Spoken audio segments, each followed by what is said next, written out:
Hello friends, ഇന്ന് നമ്മൾ കാണാൻ പോകുന്നത് തൗസൻഡ് ബേബീസ് എന്ന ഒരു ക്രൈം ത്രില്ലർ സീരീസ് ആണ്. ഒരുപാട് കുഞ്ഞുങ്ങളുടെ പ്രസവം എടുത്ത ഒരു ഹെഡ് നേഴ്സ് മരിക്കുന്നതിന് മുമ്പ് ഒരു സത്യം വെളിപ്പെടുത്തുന്നു. ആ ഒരു സത്യം പുറത്തുവിടാൻ പോലീസും മറ്റു ഉദ്യോഗസ്ഥർ പോലും ഭയന്നു. പിന്നീട് അങ്ങോട്ട് നടക്കുന്ന കുറച്ച് കൊലപാതകങ്ങളും കാണിച്ചുകൊണ്ടാണ് ഈ ഒരു സീരീസ് തുടങ്ങുന്നത്. സീരീസിന്റെ തുടക്കത്തിൽ കാണിക്കുന്നത് സാറ എന്ന സ്ത്രീയുടെ വീടാണ്. ഒരു റബ്ബർ തോട്ടത്തിന്റെ നടുക്കുള്ള ഈ ഒരു വീട്ടിൽ സാറയും അവളുടെ മകൻ ബിബിനുമാണ് താമസം. മാനസിക ബുദ്ധിമുട്ടുള്ള സാറ ഇടയ്ക്കിടയ്ക്ക് നിലവിളിക്കും. ഇത് കേട്ട് അടുത്തുള്ളവരെല്ലാരും പേടിച്ചിരുന്നു. ലാബ് ടെക്നീഷ്യനായ ബിബിൻ ജോലിക്ക് പോയി കഴിഞ്ഞാൽ സാറ വീട്ടിലൊറ്റയ്ക്കാണ്. എപ്പോഴും എന്തെങ്കിലുമൊക്കെ ചെയ്തുകൊണ്ടിരിക്കും. കുറച്ച് കുട്ടികൾ അവരുടെ വീടിനടുത്ത് കളിച്ചുകൊണ്ടിരിക്കുകയായിരുന്നു. സാറയെ കണ്ടതോടെ അവരെല്ലാരും പേടിച്ചോടിപ്പോകും. സാറ പുറത്തേക്ക് ഇറങ്ങിയപ്പോൾ വലിയ രീതിയിൽ കാറ്റടിക്കുന്നത് പോലെയും ചുറ്റും ഒരുപാട് തൊട്ടിലുകളിൽ കുഞ്ഞുങ്ങൾ കരയുന്നത് പോലെയും സാറയ്ക്ക് തോന്നാണ്. അവൾ ഭയന്ന് വീട്ടിലേക്ക് തന്നെ കയറിപ്പോകും. ഒരു ദിവസം സാറ ബിബിനോട് മാർക്കർ തീർന്നു പോയെന്ന് പറയുന്നു. അത് കേട്ട് ബിബിൻ ആ മാർക്കർ വാങ്ങിയിട്ട് അതിൽ കുറച്ച് മഷി ഒഴിച്ച് തൽക്കാലത്തേക്ക് അത് ഉപയോഗിക്കാൻ സാറയ്ക്ക് കൊടുക്കുന്നു.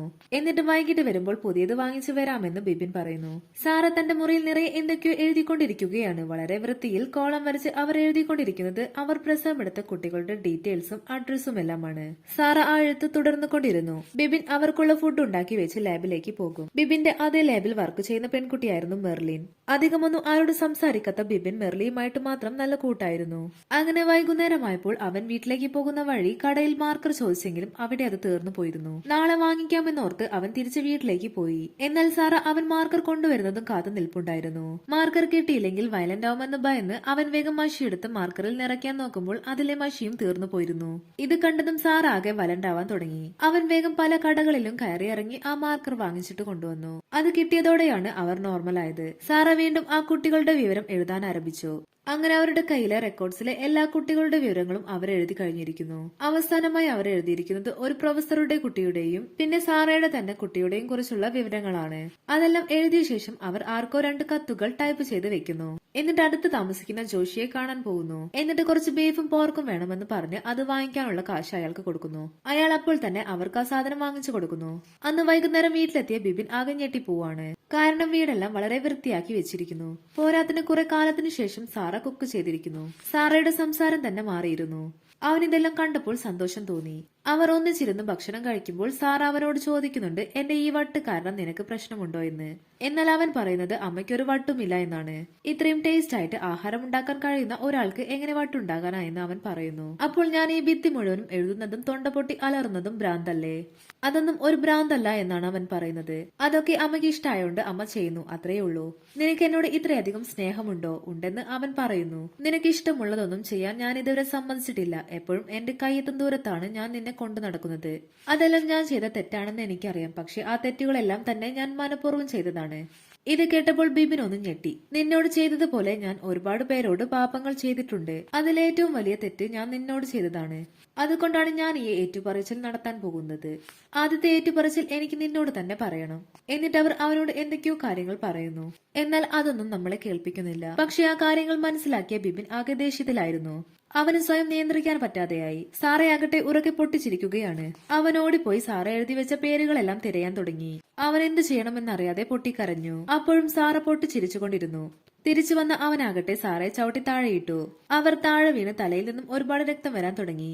അടുത്ത വീട്ടിൽ താമസിക്കുന്ന ജോഷിയാണ് സാറയെ ഹോസ്പിറ്റലിൽ എത്തിച്ചിരിക്കുന്നത്. ഹോസ്പിറ്റലിൽ കിടക്കുന്ന സാറയാകട്ടെ ഡോക്ടറോട് പറയുന്നുണ്ട്, എനിക്ക് അത്യാവശ്യമായിട്ട് ഒരു വക്കീലിനെയും ഇവിടുത്തെ സർക്കിൾ ഇൻസ്പെക്ടറെയും കാണണമെന്ന്. കുറച്ചു കഴിഞ്ഞപ്പോൾ ജോഷിയെ വിട്ട് അവരുടെ വീട്ടിലുള്ള ആ കത്ത് എടുപ്പിക്കുന്നുണ്ട്. എന്നിട്ട് അഡ്വക്കേറ്റ് രാജനും സർക്കിൾ ഇൻസ്പെക്ടറും വന്നപ്പോൾ അവരോട് പറയുന്നുണ്ട്, ഞാനൊന്നും വീണുപോയി, അല്ലെങ്കിൽ നിങ്ങളെ ഇങ്ങോട്ട് വിളിച്ച് ബുദ്ധിമുട്ടിക്കില്ലായിരുന്നു. ആ കത്തിലെ ഒരു കോപ്പി വക്കീലിന്റെ കയ്യിൽ കൊടുത്തിട്ട് ഇത് മജിസ്ട്രേറ്റിനെ ഏൽപ്പിക്കണം, മറ്റേ കോപ്പി സർക്കിൾ ഇൻസ്പെക്ടർക്കും കൊടുക്കുന്നു. അവരത് വാങ്ങിച്ചിട്ട് ഇതെന്തെങ്കിലും പരാതിയാണോ എന്ന് ചോദിക്കുമ്പോൾ സാറ പറയുന്നുണ്ട്, ഇത് പരാതിയൊന്നുമല്ല, ഇത് കുറച്ച് സത്യങ്ങളാണെന്ന്. അതും വാങ്ങി തിരിച്ചു പോകുന്ന സർക്കിൾ ഇൻസ്പെക്ടർ നവാസ് പോകുന്ന വഴിക്ക് ആ കത്ത് വായിക്കുന്നു. അത് മുഴുവൻ വായിച്ചതും അയാളാകെ വിയർക്കാൻ തുടങ്ങിയിരുന്നു. അത്രയധികം ഭയപ്പെടുത്തുന്ന എന്തോ ഒന്നാണ് സാറ ആ കത്തിൽ എഴുതിയിരിക്കുന്നത്. പെട്ടെന്ന് തന്നെ അയാൾ തന്റെ സീനിയർ ഓഫീസറായ അനിലിനെ വിളിക്കുന്നു. അയാളോട് നടന്ന കാര്യങ്ങളെല്ലാം പറയുന്നു. എന്നിട്ട് ആ കത്ത് അയാളുടെ കയ്യിൽ കൊടുക്കുന്നു. അതെല്ലാം വായിച്ചതും അയാളുടെ അവസ്ഥ ഇത് തന്നെയായിരുന്നു. ഇതിന്റെ ഒരു കോപ്പി വക്കീലായ രാജൻ ഇന്ന് മജിസ്ട്രേറ്റിന് കൊടുക്കുമെന്ന് പറയുന്നുണ്ട്. എന്നാൽ എത്രയും പെട്ടെന്ന് തന്നെ നമുക്ക് അയാളെ തടയണമെന്നാണ് അനിൽ പറയുന്നത്. എന്നാൽ അവർ അവിടെ എത്തുന്നതിന് മുമ്പ് തന്നെ രാജൻ എന്ന വക്കീല് മജിസ്ട്രേറ്റിന് ആ കത്ത് കൊടുത്തിരുന്നു. മജിസ്ട്രേറ്റ് ആ കത്ത് പൊട്ടിക്കുന്നതിന് മുമ്പ് തന്നെ അനിലും നവാസും അവിടെ എത്തുന്നു. തങ്ങൾ ആ കത്തിനെ കുറിച്ച് പറയാനാണ് വന്നതെന്നും ആ കത്ത് പൊട്ടിക്കുന്നതിന് മുമ്പ് തന്ത്രപൂർവ്വം രാജൻ എന്ന വക്കീലിനെ അവർ അവിടെ നിന്നും ഒഴിവാക്കുന്നു. കത്ത് പൊട്ടിച്ച് വായിച്ച മജിസ്ട്രേറ്റ് ആണെങ്കിൽ ശരിക്കും ഷോക്കായി. അവർക്കൊക്കെ ഊഹിക്കുന്നതിലും അപ്പുറം പ്രശ്നങ്ങൾ ഉണ്ടാക്കാൻ കഴിയുന്ന ചില സത്യങ്ങളാണ് സാറയുടെ ആ കത്തിലുണ്ടായിരുന്നത്. അവർക്കതെങ്ങനെ ഹാൻഡിൽ ചെയ്യണമെന്ന് പോലും അറിയില്ലായിരുന്നു. സാറ പറയുന്ന കാര്യങ്ങൾ സത്യമാണെങ്കിൽ പോലീസിനെ ജുഡീഷ്യറിക്ക് പോലും ഹാൻഡിൽ ചെയ്യാവുന്നതിലും അപ്പുറത്താണ് ഈ സത്യങ്ങൾ. ആ കത്തിൽ അവരുടെ റൂമിൽ എഴുതിയ തെളിവുകൾ സത്യമാണോ എന്ന് അന്വേഷിക്കാൻ പോലീസ് അവരുടെ വീട്ടിലെത്തുന്നു. പോലീസ് അവിടെ എത്തി അതെല്ലാം കണ്ടതോടെ അതെല്ലാം സത്യമാണെന്ന് പോലീസിന് ബോധ്യപ്പെട്ടു. ആ സമയം അവർ തിരിച്ച് ഹോസ്പിറ്റലിൽ എത്തിയപ്പോഴേക്കും സാറ മരിച്ചിരുന്നു. ഇവിടെ വെച്ചാണ് സീരീസിന്റെ ആദ്യ ഭാഗം അവസാനിക്കുന്നത്. രണ്ടാമത്തെ എപ്പിസോഡിന്റെ തുടക്കത്തിൽ കാണിക്കുന്നത് 12 വർഷങ്ങൾക്ക് ശേഷമുള്ള കഥയാണ്. സാറയുടെ സത്യങ്ങൾ അറിയാവുന്ന ആ മജിസ്ട്രേറ്റും പോലീസുകാരനായ അനിലും നവാസും ചേർന്നിരുന്ന് സംസാരിക്കുന്നു. അവർ പറയുന്നത് ഇങ്ങനെയാണ്: നമ്മൾ ആരും അറിയാതെ വെച്ചിരുന്ന സാറയുടെ സത്യങ്ങൾ ഇപ്പോൾ പുറത്താകാൻ തുടങ്ങിയിരിക്കുന്നു. കാരണം അതിന്റെ പിന്നാലെ അന്വേഷിച്ച് ഒരു പോലീസുകാരൻ വന്നിരിക്കുന്നു. അജി എന്നാണ് ആ പോലീസുകാരന്റെ പേര്. മറ്റൊരു കേസ് അന്വേഷണത്തിന് പുറകെ പോകുന്നതിനിടയ്ക്കാണ് അജിക്ക് ഈ കേസിലേക്കുള്ള ലീഡ് കിട്ടുന്നത്. അങ്ങനെയാണെങ്കിൽ അവൻ എത്രയും പെട്ടെന്ന് സാറയുടെ സത്യങ്ങളിലേക്ക് എത്തും. ഒന്നുകിൽ അവന്റെ അന്വേഷണം ബ്ലോക്ക് ചെയ്യുക, അല്ലെങ്കിൽ നമുക്കറിയാവുന്ന സാറയുടെ സത്യങ്ങൾ അവനോട് പറയുക. ഇവരെ പറയുന്ന പോലീസുകാരൻ സാറയുടെ സത്യങ്ങളിലേക്ക് എങ്ങനെയാണ് എത്തിയിരിക്കുന്നത് എന്നാണ് ഇനി പറയാൻ പോകുന്നത്. ഏകദേശം ഒരാഴ്ച മുമ്പ് ഒരു സിനിമാ നടി ആൻസി എന്ന പെൺകുട്ടി മരിച്ചിരുന്നു. ഷൂട്ടിംഗ് സെറ്റിൽ നിന്നും തിരിച്ചു പോകുന്ന വഴിക്ക് കാറിനുള്ളിൽ മരിച്ച നിലയിലാണ് അവരെ കണ്ടെത്തിയത്. ഹാർട്ട് പേഷ്യന്റ് കൂടെയായ ആൻസി കാർഡിയാക് അറസ്റ്റ് മൂലമാണ് മരിച്ചതെന്നാണ് പ്രാഥമിക നിഗമനം. ആൻസിയുടെ മരണവിവരം അറിഞ്ഞ് ഹോസ്പിറ്റലിലേക്ക് നിർമ്മാതാവും MLA യും കൂടിയായ ബിൻഡോ എന്ന ഒരാൾ വരുന്നുണ്ട്. അവർ വന്ന് ആൻസിയുടെ ഹസ്ബൻഡായ സഞ്ജീവിനെ കാണുന്നു. ഒരുപാട് വിഷമത്തോടെ സഞ്ജീവ് പറയുന്നുണ്ട്, ഇന്ന് സെപ്റ്റംബർ 3 ഞങ്ങളുടെ രണ്ടുപേരുടെയും ബർത്ത്ഡേ. ഞങ്ങൾ രണ്ടുപേരും വൈകിട്ട് ചെറിയ ഡിന്നറൊക്കെ ഒരുക്കി കേക്കൊക്കെ കട്ട് ചെയ്യാൻ കാത്തിരിക്കുകയായിരുന്നു. അവൾ അതിനുവേണ്ടി നേരത്തെ വരാമെന്ന് പറഞ്ഞതാണ്. ആ സമയത്തെല്ലാം തന്നെ ആൻസിയുടെ അപ്പച്ചൻ അവനെ വിളിച്ചുകൊണ്ടിരുന്നു. അവളുടെ പോസ്റ്റ്മോർട്ടം നടത്തണ്ട എന്നും അവളെ കുത്തിക്കീറണ്ട എന്നും പറഞ്ഞിട്ട്. MLA ആയ ബിൻഡു ഡോക്ടറോടും പോലീസിനോടും സംസാരിച്ചിട്ട് കാർഡിയാക് അറസ്റ്റ് മൂലമല്ലേ മരണം, ഇനിയിപ്പോൾ ശരീരം കീറി മുറിക്കണ്ട എന്ന് പറഞ്ഞിട്ട് ബോഡി പെട്ടെന്ന് വിട്ടുകിട്ടാൻ റിക്വസ്റ്റ് ചെയ്യുന്നു. അതുകൊണ്ട് പോസ്റ്റ്മോർട്ടത്തിനൊന്നും നിൽക്കാതെ ആൻസിയുടെ ബോഡി പെട്ടെന്ന് തന്നെ ബന്ധുക്കൾക്ക് വിട്ടുകൊടുക്കുകയാണ്. വീട്ടിലെത്തി ചടങ്ങുകൾക്ക് വേണ്ടി ആൻസിയുടെ ബോഡി കുളിപ്പിക്കാൻ കൊണ്ടുപോയി. എന്നാൽ കുളിപ്പിച്ചുകൊണ്ടിരിക്കുന്ന സ്ത്രീ പേടിച്ച് നിലവിളിച്ചുകൊണ്ട് സഞ്ജീവിന്റെയും ബിൻഡോയുടെയും അടുത്തേക്ക് ചെല്ലുന്നു. എന്നിട്ട് ആൻസിയുടെ നെഞ്ചിന്റെ ഭാഗത്ത് ഒരു വലിയ മുറിവുണ്ടെന്ന് പറയുന്നു. ആ സംഭവം അറിഞ്ഞതോടുകൂടി ബോഡി വീണ്ടും പോസ്റ്റ്മോർട്ടം ചെയ്യാൻ കൊണ്ടുപോകുന്നു. അങ്ങനെ ആൻസി വധക്കേസ് അന്വേഷിക്കാൻ വന്ന CA ആണ് അജി കുര്യൻ. പ്രാഥമിക അന്വേഷണത്തിൽ അവർക്ക് ആൻസിയുടെ കാറിൽ നിന്നും ഹാർട്ട് പേഷ്യന്റ് കഴിക്കുന്ന മരുന്ന് കിട്ടിയിരുന്നു. പെയിൻ തുടങ്ങുന്ന സമയത്ത് കഴിക്കാൻ വേണ്ടി ഡോക്ടർ പ്രിസ്ക്രൈബ് ചെയ്ത് കൊടുത്ത മരുന്നാണത്. അങ്ങനെ ആൻസിയുടെ പോസ്റ്റ്മോർട്ടം കഴിഞ്ഞു. പോസ്റ്റ്മോർട്ടത്തിൽ അവരുടെ ഹൃദയത്തിൽ ഒരു കമ്പി കൊണ്ട് തുളച്ച മുറിവ് അവർ കണ്ടെത്തുന്നുണ്ട്. നല്ല ഷാർപ്പായിട്ടുള്ള എന്തോ ഒരു കമ്പി കൊണ്ട് 4th and 5th റിബിന്റെ ഇടയിലൂടെ റൈറ്റ് ആംഗിളിലേക്കാണ് ആ ഒരു മുറിവ് പോയിരിക്കുന്നത്. നല്ലപോലെ പ്ലാൻ ചെയ്ത് എക്സിക്യൂട്ട് ചെയ്തൊരു മർഡറാണിതെന്ന് അവർ കണ്ടെത്തുന്നു. ഹോസ്പിറ്റലുകാർ എന്തുകൊണ്ട് ഇത് ശ്രദ്ധിക്കാതെ പോയെന്നൊരു ചോദ്യത്തിന് അവർക്കൊരു ഉത്തരമുണ്ടായിരുന്നു. അന്ന് ആൻസിയുടെ വായിൽ നിന്നും ബ്ലഡ് വന്നിരുന്നു. അതേ ബ്ലഡ് തന്നെയായിരിക്കാം ഡ്രസ്സിലും ഉണ്ടായിരിക്കുന്നതെന്ന് അവർ തെറ്റിദ്ധരിച്ചു. കൂടുതൽ എക്സാമിനേഷൻ ചെയ്യുന്നതിന് മുമ്പ് തന്നെ ആൻസി മരിച്ചത് കാരണം ബോഡി പോസ്റ്റ്മോർട്ടം ചെയ്യാതെ തന്നെ അടക്കം ചെയ്യാൻ കൊണ്ടുപോയി. അത് കാരണമാണ് ഹാർട്ടിലെ ആ മുറിവ് അവർ കാണാതെ പോയത്. ഒരു പക്ഷേ പോസ്റ്റ്മോർട്ടം ചെയ്യാൻ ചാൻസ് ഇല്ല എന്ന് കില്ലർക്ക് അറിയാമായിരിക്കാം. അല്ലെങ്കിൽ അത് തടഞ്ഞത് കില്ലർ തന്നെയാകാനും സാധ്യതയുണ്ട്. അങ്ങനെ അവരുടെ അന്വേഷണം നേരെ പോയി എത്തുന്നത് ബിൻഡോയുടെ അടുത്തേക്കാണ്. പോസ്റ്റ്മോർട്ടം വേണ്ട എന്ന് നിങ്ങൾ പറഞ്ഞത് എന്തുകൊണ്ടാണെന്ന് ചോദിക്കുന്നു.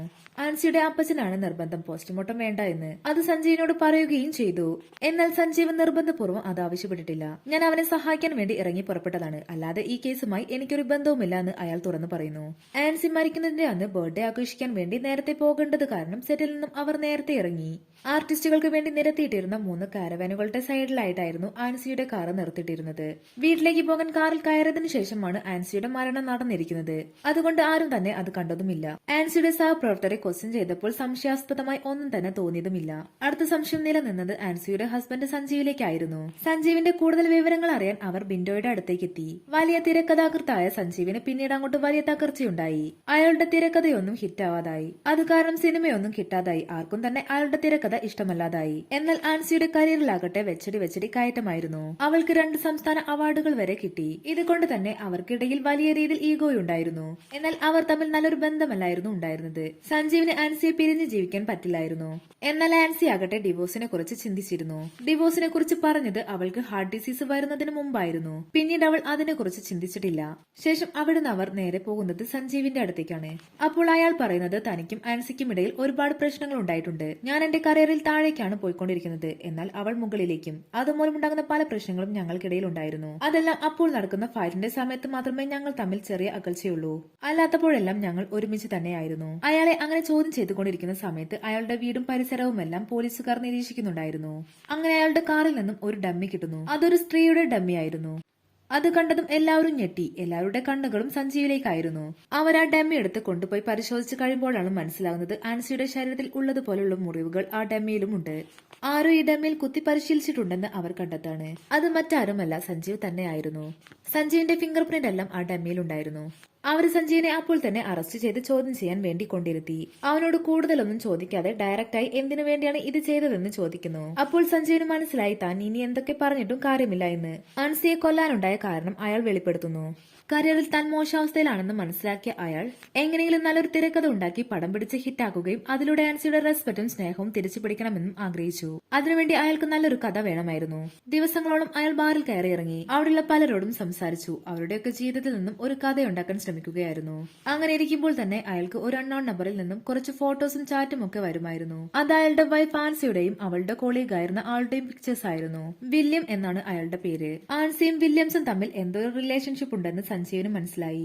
എന്നാൽ അത് ചോദ്യം ചെയ്യാൻ ചെന്നു കഴിഞ്ഞാൽ ആൻസി തനിക്ക് നഷ്ടമാകുമെന്ന് അവൻ അറിയാമായിരുന്നു. അങ്ങനെ ഒരു ദിവസം ബാറിൽ വെച്ച് ബിബിൻ എന്നൊരാളെ സഞ്ജീവ് പരിചയപ്പെടുന്നു. അയാളുടെ കഥ വളരെ വ്യത്യസ്തമായിരുന്നു. ഭർത്താവിന് ഒരു വീഴ്ച പറ്റിയ സമയത്ത് ഭർത്താവിന്റെ കൂട്ടുകാരനൊപ്പം ചേർന്ന് അയാളെ ചതിക്കുന്ന ഭാര്യ. അങ്ങനെ ആ ഭർത്താവ് വളരെ പ്ലാൻ ചെയ്ത് അയാളുടെ ഭാര്യയെ കൊല്ലുന്നു. ആ കൊല ചെയ്യുന്ന രീതിയും എങ്ങനെയാണ് അത് എക്സിക്യൂട്ടീവ് ചെയ്യേണ്ടതെന്നും ഒരു ഡമ്മി ഉപയോഗിച്ച് ബിബിൻ സഞ്ജീവിന് പറഞ്ഞു കൊടുക്കുന്നു. ഈ സമയത്തെല്ലാം തന്നെ ആൻസിയും വില്യംസും ചേർന്നുള്ള ഫോട്ടോസും ചാറ്റുമെല്ലാം സഞ്ജീവിന് വന്നുകൊണ്ടിരുന്നു. ഇനി അവനൊരു നല്ല സിനിമ എടുത്താൽ തന്നെ ആൻസി അവനിലേക്ക് വരില്ലെന്ന് തോന്നി അവളെ കൊന്നുകളയാൻ സഞ്ജീവ് പ്ലാൻ ചെയ്യുകയാണ്. ബിബിൻ പറഞ്ഞു കൊടുത്ത ആ മേർഡർ രീതി തന്നെയാണ് സഞ്ജീവ് ഫോളോ ചെയ്തത്. അവൾ കാറിലേക്ക് കയറുന്നതിന് മുമ്പ് അവൻ പിൻസീറ്റിലിരുന്ന് അവൾ കയറിയതും കൂർത്ത അഗ്രമുള്ള കമ്പി ഉപയോഗിച്ച് അവളുടെ ഹൃദയത്തിലേക്ക് ഒരു മുറിവുണ്ടാക്കുന്നു. അങ്ങനെ ആൻസി വധക്കേസിൽ ആൻസിയുടെ ഭർത്താവ് സഞ്ജീവ് തന്നെയാണ് കൊലയാളി എന്ന് തെളിയിച്ചിരിക്കുകയാണ്.